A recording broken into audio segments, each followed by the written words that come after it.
Question है जो कि आपको आ जाएगा। Toy is in the form of a cone surmounted by a hemisphere. एक टॉय है जो कॉन के शेप का है और हेमीस्फीयर पे सरमाउंटेड है। मतलब ये 2025 का क्वेश्चन है।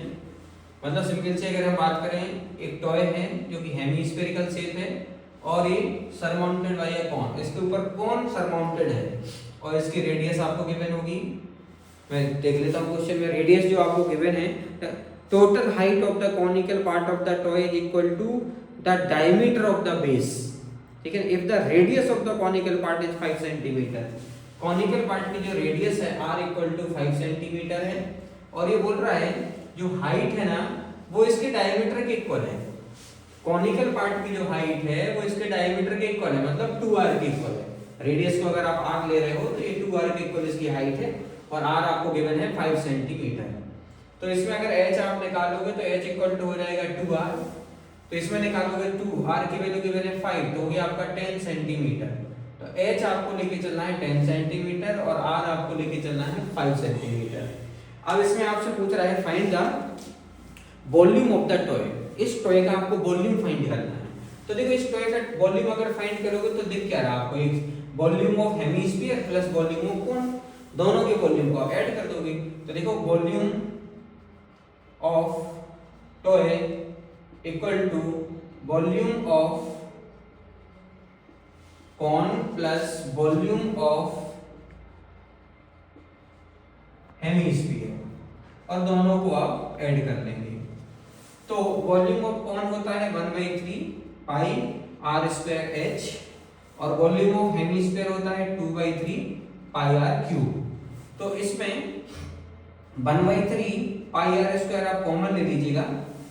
जब आप 1/3 पाई r स्क्वायर कॉमन लोगे तो देखो यहां से इतना तो कॉमन चला गया, यहां से बचेगा h।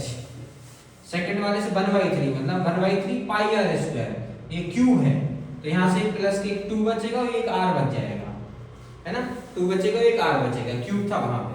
तो ये बचा आपके पास देखो 1/3 पाई की वैल्यू होती है 22/7, r स्क्वायर r गिवन है 5 तो 5 का स्क्वायर लिख दीजिएगा, 5 × 5 कर दिया और h अभी आपने निकाला था 10 सेंटीमीटर है प्लस 2 r की वैल्यू 5 गिवन है। इसको जब आप सॉल्व करेंगे तो देखिए कैसे करोगे, पेन चेंज करते हैं। देखिए ये हो जाएगा आपका 1/3 22/7, 5 × 5 करेंगे तो 25। ये देखो 10 2 5 या 10 ये भी हो जाएगा। तो 10 + 10 कितना हो गया 20, ये हो गया। इसको आप सॉल्व करिएगा तो देखो सॉल्व करेंगे तो कितना आना चाहिए 20, इसको मल्टीप्लाई कर लेते हैं 20 × ये करो 22 हो गया, 22/3 7 या 21 है और ये 25 × 20 कर लेते हैं, 25 2 जा होगा 50 और एक 0 ये हो जाएगा। और इसको भी मल्टीप्लाई कर लीजिए 5 से तो होगा 0 0 5 2 या 10 कैरी 1 5 2 या 10 1 11/21 सेंटीमीटर क्यूब। ये आ गया। या तो आंसर यहाँ छोड़ सकते हो या इसको आप डिवाइड कर लो, और अगर इसको आप डिवाइड करोगे तो देखो कितना आना चाहिए 1 1 000 को आपको डिवाइड करना है 21 से। इससे आप डिवाइड भी कर सकते हैं। तो 21 से करोगे तो 21 5 जा हो जाएगा 105। ठीक है, तो यहाँ पे देखिए 5 बचेगा, फिर 0 को ब्रेक डाउन कर लेंगे 21 2 जा हो जाएगा आपका 42 हो जाएगा, 8 बचेगा, फिर 0 को ब्रेक डाउन कर लिया आपने तो ये हो जाएगा 21 3 जा, 21 3 जा आप करोगे तो 63 हो जाएगा। तो ये आपका 17 बचेगा। तो यहाँ पॉइंटर लगाया 0 बढ़ा दिया और ये कर लेना आप 8 जा कर लोगे ना तो 8 1 जा 8 2 जा 16, ये बचा 2 बचा, फिर 0 बढ़ा लीजिएगा फिर यहाँ 0 आएगा। तो ये हो गया आपका सेम, ये आपका आंसर जो आप निकालोगे, आंसर आप यहाँ पे लिख दीजिएगा। चलो इसके यहीं लिख देते हैं। आंसर आया आपका 523.80 सेंटीमीटर क्यूब। वॉल्यूम है तो क्यूब में आएगा। तो इस तरह का ये सॉल्व हो जाएगा।